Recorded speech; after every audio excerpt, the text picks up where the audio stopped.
గారు చెప్ డైరెక్టర్ గారు sir sir sir usually caste మీద క్యాస్ట్ డిస్క్రిమినేషన్ మీద ఈ అట్రాసిటీస్ మీద తమిళ్లో చాలా ఎక్కువ సినిమాలు చూస్తూ ఉంటాం మనం. వాళ్ళు చాలా ఇంటెన్స్గా చేస్తారు. బట్ తెలుగులో ఈ క్యాస్ట్ అనే పదాన్ని సినిమాలు అటెంప్ట్ చేయడం చాలా తక్కువ. అటెంప్ట్ చేసిన వాళ్ళు కూడా చాలా సర్ఫేస్ లెవెల్లో డీల్ చేస్తారు. అది అలాంటి బౌండరీస్ ఏమైనా పెట్టుకున్నారో? ఎందుకంటే మేబీ ఇక్కడ అంత డీప్గా వెళ్తే అనవసరంగా కాంట్రవర్షియల్ అనుకుంటారో మరి చూడరు అనుకుంటారో తెలియదు, కానీ మన ఫిల్మ్ మేకర్స్ చాలా సర్ఫేస్ లెవెల్లో టచ్ చేస్తారు. మీరు ఏ లెవెల్లో టచ్ చేశారు సినిమా? ఈ సినిమాని కంప్లీట్‌గా అంటే సర్ఫేస్ లెవెల్‌లో అయితే ఉండదండి. బౌండరీస్ అయితే బ్రేక్ చేసాం. ఇంకొకటి వన్ మోర్ థింగ్ వచ్చేసి తమిళ్ స్టైల్‌లో ఏదైతే సినిమాలు వస్తున్నాయో వాటికి డెడ్లీ అగైనిస్ట్‌గా ఉంటదండి. ఆపోజిట్‌లో ఉంటది. అంటే ఆ సినిమాలకు అగైనిస్ట్‌గా అని కాదు. ఆ సినిమాలని ఇప్పుడు వరకు చూసిన సినిమాలు ఎన్నిటికి కూడా కాంట్రాస్ట్‌గా ఈ సినిమా చూడబోతున్నారు. అంటే ఎలా ఉంటుందండి కాంట్రాస్ట్ అంటే? అంటే ఆ సినిమాలు ఒక కైండ్ ఆఫ్ సెక్టార్‌లో చేశారు. మేము ఇంకొక కైండ్ ఆఫ్ సెక్టార్‌లో చూపించబోతున్నాం. కొంచెం ఎలాబొరేట్‌గా చెప్పగలుగుతారా? నేను కథ రివీల్ చేయదలుచుకోలేదు. మీరు అడిగిన దానికి మాత్రమే ఆన్సర్ చేస్తాను. ఓకే అండి, ఆల్ ది సారీ బెస్ట్. ఏమనుకోవద్దు. జంపన్ గారు సార్. అంటే యాక్చువల్‌గా క్యాస్ట్ అంటున్నారు. ఇక్కడేమో వీళ్ళేమో 4 ఎలిమెంట్స్ ఆఫ్ ఇది కింద చూపించారు యాక్చువల్‌గా. సో, హ్మ్. అంటే ఏంటి రిలేషన్ ఏంటి దానికి? Actually air, water and earth, fire. ఈ ఎలిమెంట్స్‌ని ఎందుకు చూపించామంటే ఈ ఎలిమెంట్స్ అన్ని క్యాస్ట్‌లకి సమానమే. అందరికీ సమానమే. సో, ఆ ఎలిమెంట్స్ ఒక్కొక్క క్యాస్ట్‌కి ఒక్కొక్క రకంగాను, ఎయిరు ఒక క్యాస్ట్‌కి ఒక రకంగాను, ఇంకో క్యాస్ట్‌కి ఇంకొక రకంగాను ఏమి ఉండదండి. అన్ని క్యాస్ట్‌లకి అవి సమానం అని చెప్పే ఉద్దేశంతోనే ఈ 5 ఎలిమెంట్స్‌ని పెట్టాం. ఇంకొక ఎలిమెంట్ క్యారెక్టర్‌ని ఇంకొక నెక్స్ట్ రివీల్ చేస్తానండి. బేసిక్‌గా మీరు క్యాస్ట్ అనంగానే మేము బౌండరీలు బ్రేక్ చేసేసాం. ఈ రేంజ్‌లో చెప్తున్నారు. మీ స్పీచ్‌లో కూడా ఇందాక మీలో డైరెక్టర్ కన్నా ఎక్కువ యాక్టరే కనిపించాడు యాక్చువల్‌గా. ఒక ఒక కైండ్ ఆఫ్ మోడ్యులేషన్‌లో చెప్పుకుంటూ వచ్చారు ప్రతీదీ కూడా. లేదండి. నేను ఆర్టిస్ట్‌ని అస్సలు కాదు. యాహ్! అయితే ఇప్పుడు అంత ఓపెన్‌గా మీరు అంత బోల్డ్‌గా చెప్పాలి అని అనుకుని మీరు చెప్పినా కూడా అది సెన్సార్ గడప దాటి బయటకొస్తది. ఎందుకంటే ఇప్పుడు ఈ మధ్యన చాలా కీన్‌గా చూస్తున్నారు. సినిమా పేర్లే మార్చేస్తున్నారు. అంటే కొంచెం ఏదన్నా తేడా ఉంటే గనక ఇలా అవుతదనుకుంటే గనక. ఇది మరి అంత బోల్డ్‌గా తీసినప్పుడు లే సెన్సార్ దగ్గర ము సెన్సార్ ప్రాబ్లమ్ అయితే ఉండదండి. మాది కంప్లీట్‌గా చిన్న పిల్లల్ని కూడా వచ్చి తీసుకొచ్చి చూసే సినిమా. ఎందుకంటే క్యాస్ట్ సర్టిఫికేట్ చిన్నప్పటి నుంచి స్కూల్ దగ్గర నుంచి రాస్తున్నాం. అక్కడ లేని క్యాస్ట్ అనేది మనం బహిరంగంగా స్కూల్లోనే రాసిస్తున్నాం. స్కూల్‌లో ఒక సర్టిఫికేట్‌లో రాయగలిగింది, మనం బహిరంగంగా మాట్లాడుకోవడానికి వచ్చేసి అదేదో బూత్ పదం కాదండి క్యాస్ట్ అనేది. It's not a bad word. Actually చాలా గొప్ప పదం అది. దాన్ని మిస్‌యూజ్ చేస్తూ పోయేసి ఆ క్యాస్ట్ అని మాట్లాడడానికే భయపడే పరిస్థితికొచ్చేసాం. కానీ క్యాస్ట్ లేకుండా ఇప్పుడు మీలో ఎవరైనా ఒక్కరైనా ఉన్నారా? నాకు క్యాస్ట్ లేదు అని? ఎవరు ఉండరు కదా! ఎవరు ఉండరు. బట్ కాస్ట్ బయటికి మాట్లాడడానికి మాత్రం భయం. అదేదో సెన్సిటివ్ టాపిక్ అని. ప్రతి ఒక్కరికి కనెక్టింగ్ వర్డ్ అది. అందరూ బ్యాగేజ్ చేసుకొని తిరుగుతున్నాం వెనకాల పైన. కానీ అది మాత్రం మాట్లాడడానికి మాత్రం మనకి ఇబ్బంది. సో, దాన్నే నేను స్మూత్‌గానే చెప్పాను. ఎవరి మనోభావాలు దెబ్బతినవు. నేను రేపు పొద్దున్నే డామ్ షూర్‌గా చెప్పగలను. అంటే మాట్లాడడానికి ఇబ్బందంటున్నారు. But caste works in many sectors. ఏ సెక్టార్‌కెళ్ళినా కూడా మన హ్మ్. క్యాస్టోడు అనేసరికి ఎంతో కొంత అనేది ఉంటది యాక్చువల్‌గా ప్రతి సెక్టార్‌లో ఉంటది. దాన్ని హ్మ్. మీరు అంత సెన్సిటివ్ మనం మాట్లాడతాం. ప్రతి చోట మాట్లాడతాం. క్యాస్ట్ మాట్లాడతాం. బహిరంగంగా మాట్లాడం.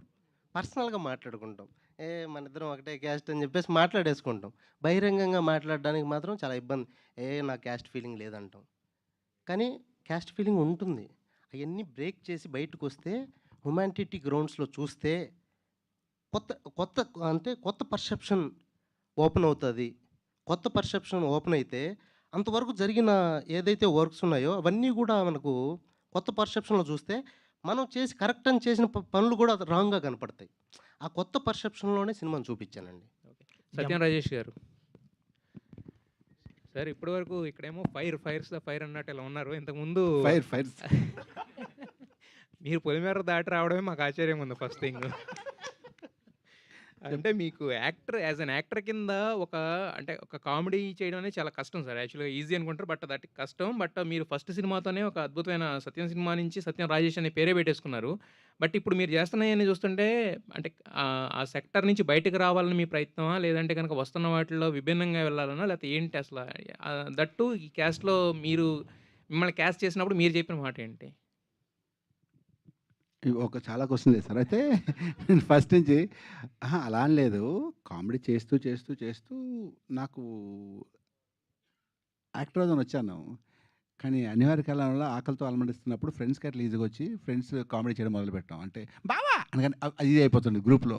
ఆ నలుగురిని బ్రేక్ చేసుకుంటూ ఇద్దరుగా ఒక సోలో ఫ్రెండ్‌గా వచ్చి అలా అలవాటు కమెడియన్ సత్యమేష్ అయిపోయింది. కానీ కొత్త రకాల క్యారెక్టర్లు చేస్తానని చెప్పాను ప్లేస్‌లో ఒక క్షణం అని గాని, ఇంకోటి చేస్తే వేదం లేదంటే ఇంకొక పొలిమేర డిఫరెంట్ చేస్తున్నాను.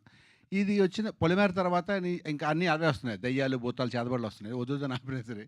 సో, ఆ ప్రాసెస్‌లో నెగెటివ్ రోల్ వచ్చింది. ఇందులో నెగెటివ్ రోల్ చేస్తాను ఇందులో. ఒక రఫ్ రోల్ వచ్చిందనమాట ఇది. సో, స్టోరీ చెప్పేస్తున్నానా? I'm sorry. అంటే ఫైర్ ఫైర్స్ యూ. అది మీకు డైరెక్ట్‌గా చెప్తాను ఇంకేమైనా.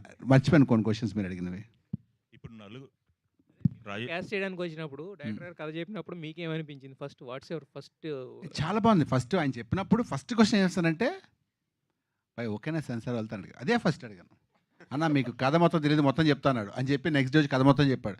ఓ యా అంటే రెగ్యులర్‌గా జరిగే ప్రాబ్లమ్స్ చూపించాడు తప్ప దాన్ని అంత లేదండి. జంపన్న గారు, డైరెక్టర్ గారు. హాయ్. అంటే ఈ సినిమాకి సంబంధించి మీరు చూసిన రియల్ ఇన్సిడెంట్ గానీ, మీరు చదివింది గానీ ఏదన్నా తీసుకోవడం జరిగిందా? లైక్ రీసెంట్‌గా 'దండోరా' అని ఒక ఫిల్మ్ వచ్చింది. దాంట్లో మురళి గారు ఒక ఇన్సిడెంట్ తీసుకొని దాన్ని ఫిక్షనైజ్ చేశారు. సో, మీకు దీంట్లో ఒక స్ట్రాంగ్ కంటెంట్ ఏంటి చూసింది ఏదైనా? యాక్చువల్లీ నా పర్సనల్ లైఫ్‌లో జరిగిన ఇన్సిడెంట్స్, నా చుట్టుపక్కల నా ఫ్రెండ్స్‌కి జరిగిన ఇన్సిడెంట్‌లను అన్నీ తీసుకొని ఒక ఫిక్షనల్ స్టోరీగానే చేశానండి. బట్ రియల్ ఇన్సిడెంట్స్‌నే తీసుకున్నాను. రియల్ ఇన్సిడెంట్స్ తీసుకొని ఆ ఇన్సిడెంట్స్‌ని ఫిక్షనల్‌గా మలిచానండి.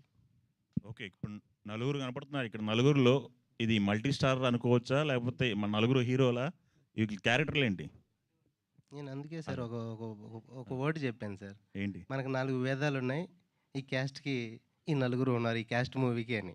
ఓకే. ఈ నలుగురు పిల్లర్స్ లేకుంటే ఒక రకంగా కారుకి 4 టైర్లు అంటారు సార్. ఏ టైర్ లేకపోయినా బ్యాలెన్స్ అవ్వదు. ఈ నలుగురు ఈ సినిమాకి అంతే సార్. ఓకే. వరుణ్ గారు, అపియరెన్స్‌లో చాలా తేడా వచ్చింది. మజిల్స్ చూపిస్తున్నారు బయటికి. ఏంటి ఈ ట్రాన్స్‌ఫర్మేషన్? ఏం మసిల్స్ అండి, ఊరుకోండి మీరు. మసిల్స్ ఏం లేవు. లేదు అలా ఏం లేదు. జస్ట్ ఒక ట్రాన్స్‌ఫర్మేషన్ వెనక ట్రాన్స్ఫర్మేషన్, అంత ట్రాన్స్ఫర్ ఏం కాలేదు కదా. నేను అలానే ఉన్నాను కదా కొంచెం. ఓకే. గగన్ ఏంటి ఈ సినిమా చాలా ఇంపార్టెంట్ నాకు లైఫ్‌లో అని చెప్పి మాట్లాడుతున్నారు. ఇంతకుముందు కూడా చాలా సినిమాలు చేశారు. సోలో హీరోగా కూడా సినిమాలు చేశారు. ఏంటి అంత ఇంపార్టెంట్ అని చెప్పుకోవడానికి ఏముంది దీంట్లో మీకు నచ్చింది? బాగా దగ్గరైంది? సార్ నాకు ఇంపార్టెంట్ ఇన్ ద సెన్స్ ఒక కథ మన దగ్గరికి ఒక అద్భుతమైన కథ రావడం చాలా రేర్ సార్. చాలా కథలు చేస్తుంటాం, చాలా సినిమాలు చేస్తుంటాం. బట్ కొన్ని చాలా రెస్పాన్సిబుల్గా చేస్తాం, కొన్ని నిలిచిపోయి చేస్తాం. అలాంటి ఒక నిలిచిపోయే సినిమానే ఈ క్యాస్ట్. సో అందుకని నేను అంత స్పెసిఫిక్గా this is gonna be a special film for me in my life అని చెప్పాను. రవి గారు, మీకు ఒక ఇమేజ్ ఉంది ప్రస్తుతానికి. ఒక టీవీ ఏదుంది సార్? రకరకాలుగా వస్తుంటుంది సార్ నాకైతే. ఆఫ్ కోర్స్ మీకు ఏదుందని అదే సార్, ఏ ఇమేజ్ ఉందో అర్థం కాదు సార్. రకరకాలుగా ఉంటుంది. ప్రతిరోజు తెల్లారికి మారుతూ ఉంటుంది సార్ అది. అదే ఈ సినిమా తర్వాత ఎలా మారబోతుంది? బాగానే మారాలని కోరుకుంటాను సార్. అంటే యాక్టర్, వీడిలో ఒక యాక్టర్ కూడా ఉన్నాడు అని అంటే జంపన్న చెప్పినప్పుడు సార్ దీంట్లో ఇంటెన్సిటీ నాకు అర్థమవుతుంది సార్. మనం చేయగలుగుతామా లేదా అనే ఒక డౌట్ వచ్చింది. బట్ చేయగలిగితే మాత్రం ఇక్కడ నుంచి జర్నీ వేరేలా ఉంటుంది అనే నమ్మకం వచ్చింది. అండ్ నేనైతే నా 100% ఇచ్చాను sir. Director is happy. But cinema release అయిన తర్వాత ఫస్ట్ డే ఏదైతే టాక్ వస్తుందో అదే నా ఇమేజ్ అవుతుంది సార్ త్రూ ది లైఫ్. ఈ సినిమా నాకు అది తెచ్చిపెట్టింది సార్. బాగా నచ్చిన డైలాగ్ ఒకటి చెప్పింది సార్ మంచి సార్, ఈ director కూడా అనుకుంటా. ఈ సినిమాలో నుంచి. బాగా ఈ నచ్చిన సినిమా dialogue. ఇంకా ఉన్నది సార్ నెక్స్ట్ ఈవెంట్లో. బాగా నచ్చిన డైలాగు జస్ట్ గ్లింప్సే సార్ ఇది. ఇంకా డైలాగ్ అంటే ఏం నన్ను నచ్చలేదు? ఆయన పక్కన కూర్చోబెట్టి ఇట్లా అడిగితే జంపన్ గారు, సార్ మంచి యాక్టరే కాదు, మంచి డాన్స్ అని కూడా అనుకుంటారు ఈ సినిమా తర్వాత. ఎక్స్ట్రాడనరీగా అది చేశారు అసలు. మా విజయ్ పోలకి మాస్టర్ చేయించాడండి. జంపన్ గారు, ఫ్లోర్ మూమెంట్ బాగా చేస్తాడు. జంపన్ గారు, సార్. మోటివేషన్ ఏంటి సార్ ఈ కథ చెప్పడానికి? Motivation human being sir. మనిషే. మనిషి తాలూకా ఒరిజినాలిటీ పోతుంది. క్యాస్ట్ అనేది మాకు ఒక వాల్ లాగా, ఒక పక్కింటికి మన ఇంటికి మధ్యలో వాల్ పెట్టుకుంటాం కదా, అలా వాల్లా తయారైంది. అది బ్రేక్ చేద్దాం అని చెప్పి చేశానండి. అంటే ఈ కథతోనే ప్రయాణం మొదలెట్టాలని ఈ కథతోనే ఎందుకు మొదలు పెట్టాలి అనుకున్నానంటే, మీరు 4-5 కథలు రాసుకొని ఇది వర్కౌట్ అయిందా, లేకపోతే ఈ కథతో? అలా ఏం కాదండి. కథలు 4, 5 కథలైతే రాసుకుంటాం. రాసుకోకుండా ఇది ఒకటే కథ రాసుకున్నాననైతే చెప్పను. బట్ ఈ కథ నాకు ఛాలెంజింగ్ అనిపించింది. దాంతో పాటు మనము ఇది కైండ్ ఆఫ్ థ్రిల్లర్ అండి. చాలా ఇంట్రెస్టింగ్‌గా ఉంటది దీని జర్నీ. స్క్రీన్ ప్లే కూడా చాలా ఇంట్రెస్టింగ్‌గా ఉంటది. ఆ స్క్రీన్ ప్లే నన్ను ఇన్‌స్పైర్ చేసింది. ఈ సినిమాతో ఎళ్తే చాలా బలమైన ముద్ర పడుతుంది అని నేను ఫీల్ అయ్యాను. క్యాస్ట్ అనేది సెన్సిటివ్ ఇష్యూ కాదు, ఓపెన్ ఇష్యూ అన్నారు. అవును. Agree with you. హ్మ్. కానీ ఏ బ్యాక్‌డ్రాప్‌లో ఈ ఇష్యూని టచ్ చేస్తున్నారు? బ్యాక్ డ్రాప్ అనేది అంటే అంటే ఏ నేపథ్యంలో చెప్తున్నారు ఈ ఇష్యూని? లేపాక్షి నేపథ్యంలో చెప్తున్నానండి. Thank you. సారీ సార్ సరదాగా. కోటేశ్వరరావు గారు. డైరెక్టర్ గారు. Hi sir. హాయ్ అండి. సార్ ఇది మీ ఫస్ట్ ఫిలిం కదా సార్? ఆ. First film. Yes. అయితే ఏ నమ్మకం పెట్టుకొని జంపన్న గారి మీద నమ్మి ఈ సినిమాని ప్రొడ్యూస్ చేశారు సార్ మీరు? డెఫినెట్గా స్టోరీ అండి, కథ చెప్పిన విధానం, డైరెక్టర్ గారి మీద నమ్మకం. సో ఫస్ట్ అదేనండి కథ. అంటే ఆయనకు కూడా ఫస్ట్ సినిమాయే కదా సార్? అఫ్ కోర్స్, బట్ ఆయన చెప్పిన విధానం డెఫినెట్గా చాలా బాగా తీస్తాడు అనే నమ్మకం ఉంది, అందుకే తీశాను. సో డెఫినెట్గా చెప్తున్నాను, one of the best director in Tollywood అని ఫ్యూచర్లో ఖచ్చితంగా మీరు అందరూ చెప్తారండి. All the very best Thank sir. you. Director గారు చెప్పండి సార్. మామూలుగా ఏదైనా లాంచ్ జరిగేటప్పుడు బేసిక్గా హీరోయిన్ వస్తారు. హ్మ్. ఈ సినిమాకి హీరోయిన్ని తీసుకురాకపోవడానికి రీజన్ ఏంటి? అండ్ క్యాస్ట్కి హీరోయిన్కి ఏమైనా సంబంధం ఉందా? తర్వాత క్యాస్ట్లో ఒక కత్తి, హస్తం అండ్ ఫింగర్ ప్రింట్, హ్మ్. ఈ 3 ఉన్నాయి. వీటికి రిలేటబుల్గా ఏమైనా చెప్పాలనుకుంటున్నారా? యాక్చువల్లీ ఎవరి కత్తి, ఎవరి హస్తం, ఎవరి వేణుముద్ర? First heroine Actually- Kashika. ఇందులో యాక్చువల్లీ మనం నలుగురిని రివీల్ చేద్దాం అనుకున్నాం. Sir Kashika Kapoor also there. But ఈ పర్టికులర్ ఈవెంట్కి ఈ నలుగురిని రివీల్ చేద్దాం అనుకున్నాం. పోస్టర్లో ఉన్న నలుగురు ఎవరినో గెస్ చేయండి అని చెప్పాం కదా. ఈ కాంటెస్ట్ని మాత్రమే రివీల్ చేసి టైటిల్ గ్లిమ్స్ వదులుదాం అనుకుంటున్నాం. టైటిల్ గ్లిమ్స్లో కూడా మీరు చూస్తే 4 సింహాలు ఉంటాయి. ఆ 4 సింహాలు ఈ 4 సింహాలేనేమో అని మీరు అనుకోండి. నేను చెప్పను అవన్నీ. సార్ చిన్నప్పుడు స్కూల్ రిజిస్టర్ నుంచే ఎస్సీ, ఎస్టీ, ఓసీ, బీసీ ఇలా క్యాస్ట్లు ఉంటాయి కదా. ఆ 4 క్యాస్ట్లని ఎవరిని తక్కువ ఎవరిని ఎక్కువ చేయకుండా మీరు సింహాలను పెట్టారు. సో సినిమా కూడా అలానే మెయింటైన్ చేస్తారా? లేదంటే ఇది చాలా సెన్సిటివ్ టాపిక్ మన ఆంధ్ర తెలంగాణలో. ఏమాత్రం రైజ్ అయినా ఏదో ఒక కులం ఇది అటు ఇటు అయినా అగ్రెసివ్ అవుతారు. ఇప్పుడు మీరు టైటిల్ గ్లిమ్స్ చూసారు కదా. టైటిల్ గ్లిమ్స్లో ఎవరైనా హట్ అయ్యారా? కానీ ఇప్పుడు చాలా తెలివిగా ప్లాన్ చేశారండి. అదే చెప్తున్నాం మేము కూడా. సినిమా కూడా అలాగే ఉంటుందండి. అది మీరు ఇందాక నుంచి ఎలా ఉంటుంది స్టోరీ అంటే మీరు చాలా లైట్ వర్డ్లో చెప్తున్నారు అన్ని. యాక్చువల్లీ ఎక్కడ నేపథ్యం అంటే లేపాక్షి అంటున్నారు, ఎలా ఉంటుందంటే పిల్లలు వచ్చి చూస్తారు అంటున్నారు. అంటే మీరు ఏదో చెప్పాలనుకున్నది చెప్పలేక అలా అలా చెప్తున్నట్టుగా ఉంది ఇది. లేదండి, చెప్పినట్టు. లేదు, డీటెయిల్డ్గా నెక్స్ట్ మీట్లో అంటే కథ రివీల్ చేయదలుచుకోవాలి. Too early, it's too early. కథ మొత్తం చెప్పడం అంటే ఎక్కడో పాయింట్ కూడా చెప్పడం కూడా టూ ఎర్లీ అనిపించింది. ఎక్కడైతే మనకు 4 సింహాలని ఎవరు అందరూ ఇక్కడ కూడా అందరూ మనుషులేనండి. పేర్లే తేడా. మనం అదే చూపించాను యాక్చువల్ టైటిల్ గ్లిమ్స్లో. అన్ని సింహాలు ఒకటే సింహం, ఒకే రకంగానే ఉంటాయి. కింద పేర్లు మాత్రమే మారాయి. అంటే 4 కులాలు మన రాష్ట్రంలో. కులాలు 4 అని చెప్పలేదండి. మరి మీరు 4 చూపించారుగా. కాదు, 4ని కేటగిరీస్గా డివైడ్ చేశాను. ఆ కేటగిరీస్లో ఇంకో 100 ఉన్నాయి. ఓసీలో 100 కులాలు ఉన్నాయి, ఎస్సీలో ఉంటాయి.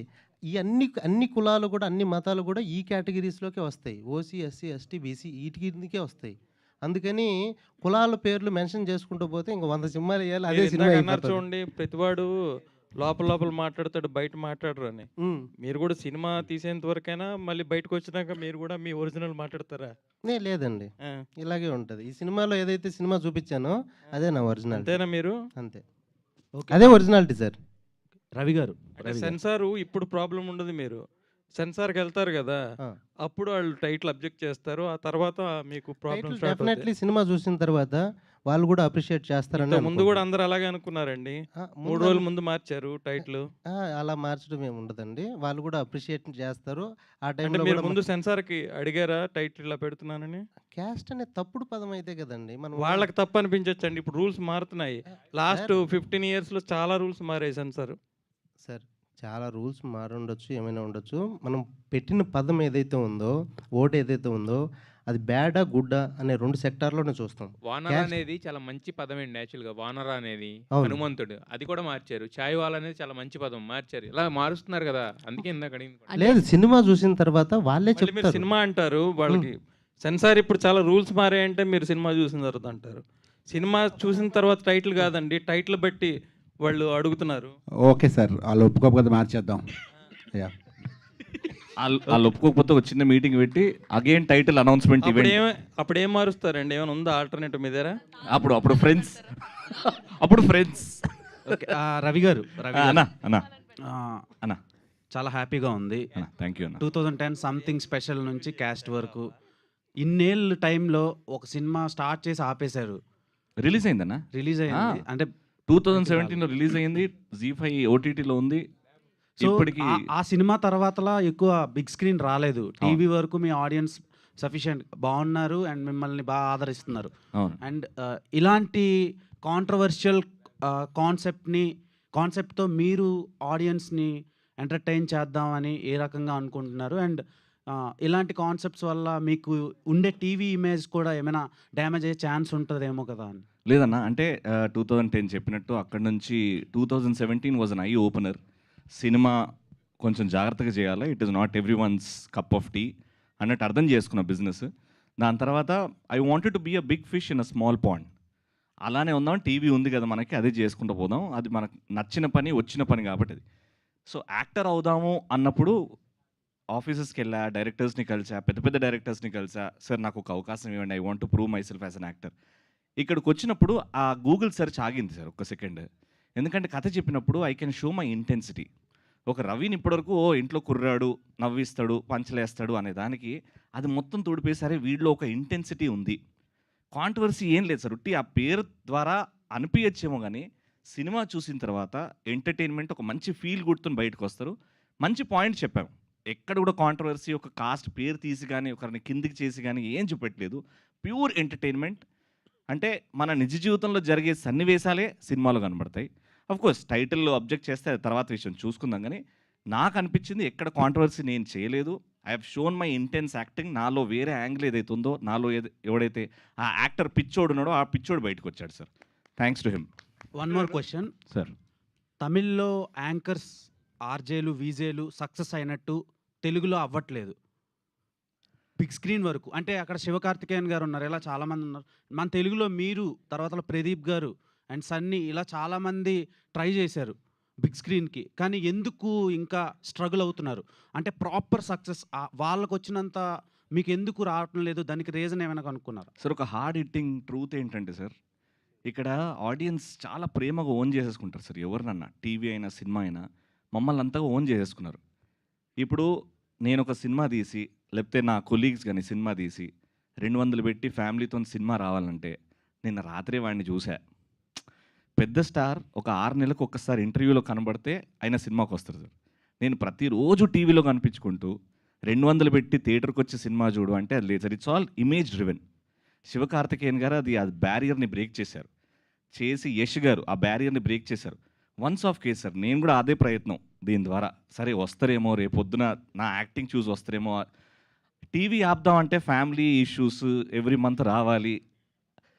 సినిమా అనేది 6 నెలలు పట్టచ్చు, 8 నెలలు పట్టచ్చు. అంత చేసిన తర్వాత రిలీజ్ అవుతా లేదా అని డౌట్. అండ్ ఇక్కడ తెలుగు ఆడియన్స్ ఎందుకో మా టీవీ ఆర్టిస్టులు సినిమాలు థియేటర్లో చూడట్లేదు సార్. రావట్లేదు సార్ బయటికి. అంటే నేను పేర్లు వద్దు కానీ చాలామంది చేసాం, టీవీ నుంచి చాలామంది వచ్చాం. అది చేయలేక మళ్ళీ టీవీలోకి వస్తున్నాం. ఎందుకు మన తెలుగు ప్రేక్షకులు టీవీ ఆర్టిస్ట్ సినిమా తీస్తే థియేటర్కి రావట్లేదు? ఆ పాయింట్ అర్థం కావట్లేదు. అంతే ఇంటెన్సిటీ, అంతే చేస్తున్నాం. ఎక్కడో మనం సినిమా అంటే మినిమం 200 కోట్లు ఉండాలి, లేకపోతే 1,50,00,000 చేసి దాన్ని బాగా ప్రమోట్ చేసి పెద్ద స్టార్స్తో ప్రమోట్ చేయించుకొని తీసుకురావాలి. మధ్యలో మీడియోకర్ 5 కోట్ల 6 కోట్ల సినిమా అంటే ఇది ఓటీటీలో వస్తుందిలే అని ఒక ఇది పాయింట్ వచ్చేసింది. అది ఆ ఫార్ములా అర్థం కావట్లేదు, దాన్ని బ్రేక్ ఎలా చేయాలనో అర్థం కావట్లేదు. వస్తున్నారు థియేటర్ బయటకు వచ్చి ఏడుస్తున్నారు కానీ మీరు ఎంపిక చేసుకునే కథలు కావచ్చు అవి రాంగ్ అనుకుంటా, వాళ్ళని మెప్పించలేకపోవడానికి కారణం అదే అనుకుంటా. అంటే సార్ అది కూడా ఉండదు సార్. అనే అభిప్రాయం కాదు, అంటే మీరు నా వరకు ఎంచుకునే కథలు రాంగ్ అయి ఉంటాయి కదా, వాళ్ళని మెప్పించలేకపోవచ్చు కదా. సార్ నా వరకు నేను నా టీవీలో ఉన్న కొలీగ్స్ ఆర్టిస్ట్ కానివ్వండి, యాంకర్స్ కానివ్వండి, ఒక డైరెక్టర్తో ట్రావెల్ చేస్తాం, ఒక 3 months ట్రావెల్ చేసి రాసుకుంటాం. ఒక ప్రొడ్యూసర్ ఇంతే పెడతా అంటాడు, మనం అంతే బడ్జెట్లో ఈ అనుకున్న స్టోరీకి న్యాయం చేయాలి. అన్నీ అనుకుంటాం కరెక్టే ఉంది, కరెక్టే, ఎక్కడో ఎగ్జిక్యూషన్లో ఇది పోతుంది. అండ్ తెలుగు ఆడియన్స్, మన ఆడియన్స్ ఏంటంటే కొంచెం గ్రాండియర్ ఎక్స్పెక్ట్ చేస్తాను. నేను డబ్బులు పెట్టానంటే ఖచ్చితంగా ఎక్స్పెక్ట్ చేస్తాను అని వస్తారు. ఎక్కడ నా ఎక్స్పెక్టేషన్స్ ఒక పాయింట్ తగ్గినా అబ్బా పోయిందిరా అనే ఆ టాక్ వచ్చేస్తారు. ఇంకా అంటే 100% ఇస్తున్నాం మేమైతే. ఏదో ఒక శుక్రవారం మాకంటూ ఒక రోజు ఉంటుంది, ఆ రోజు జనాలు వస్తారు, ఆ రోజున ఒక వారం రోజులు సినిమా నడుస్తుంది, పెద్ద డైరెక్టర్ చూస్తాడు, వీళ్ళు యాక్టర్ ఉన్నాడు అని పిలుచుకుంటాడు, అక్కడ నుంచి జర్నీ స్టార్ట్ చేయొచ్చు అన్న నమ్మకంతో ఇంకా ప్రయత్నిస్తూనే ఉన్నాం సార్. అంతే. వరుణ్ సందేశ్ గారు, వరుణ్ గారు మీరు ఇందులో ఎయిర్గా అంటే గాలికి సంబంధించి వాయువుకి సంబంధించిన ఒక గ్లిమ్స్లో కనబడుతుంది. సో ఈ సినిమా అంటే చాలామంది ఒక యాక్టర్స్ అంటే బ్యాక్గ్రౌండ్ ఏంటి, సో వాళ్ళు ఏంటి, ఏ క్యాస్ట్ అనేది కూడా లెక్కలేసుకునేటువంటి ప్రపంచంలో మన ఇండస్ట్రీలో కొంతమంది అభిప్రాయం ఉంది. ఈ సినిమా తర్వాత వరుణ్ సందేశ్కి సంబంధించి ఎలాంటి అభిప్రాయం మారుతుంది? సో ఆ రోల్ అనేది మీ పర్సనాలిటీకి కావచ్చు, మీ వ్యక్తిగతంగా ఎంతవరకు పేరు తీసుకొస్తుంది? ఈ క్యారెక్టర్ అయితే నా బయట నేను ఎట్లా ఉంటాను దానికి అసలు సంబంధం ఉండదు అండి. నేను బేసిక్లీ నేను చెప్పాను కదా, నా చిన్నప్పటి నుంచి ఏంటో తెలియదు కూడా ఇది. నేను అక్కడ పెరిగాను, మా మమ్మీ డాడీ వాళ్ళు నాకు చిన్నప్పటి నుంచి నాకు నేను ఎప్పుడు వాళ్ళని అడగలేదు, వాళ్ళు ఎప్పుడు నాకు చెప్పలేదు. అండ్ యూనో నాకు అసలు అలాంటిది ఒకటి ఉంటుందని కూడా తెలియదు ఇక్కడికి వచ్చే వరకు. So I don't think this will personally in my personal life like ఇది నాకు అంటే I don't think it effect me in any way అనుకుంటున్నాను నేను. ఎదురైందా అనుభవం? మీ క్యాస్ట్ ఏంటని ఎవరన్నా అడిగారా? 100% అడుగుతారండి, ఎందుకు అడగరు? మీకు తెలియదు దానివల్ల ఇక్కడికి వచ్చాకే అక్కడ ఎవరు అడగలేదు. మీకు కలిగిన ప్రయోజనం ఏంటి, మీకు కలిగిన నష్టం ఏంటి? నేను అసలు I don't pay attention to that much. నేను ఎప్పుడు దాని గురించి అంత ఆలోచించలేదు.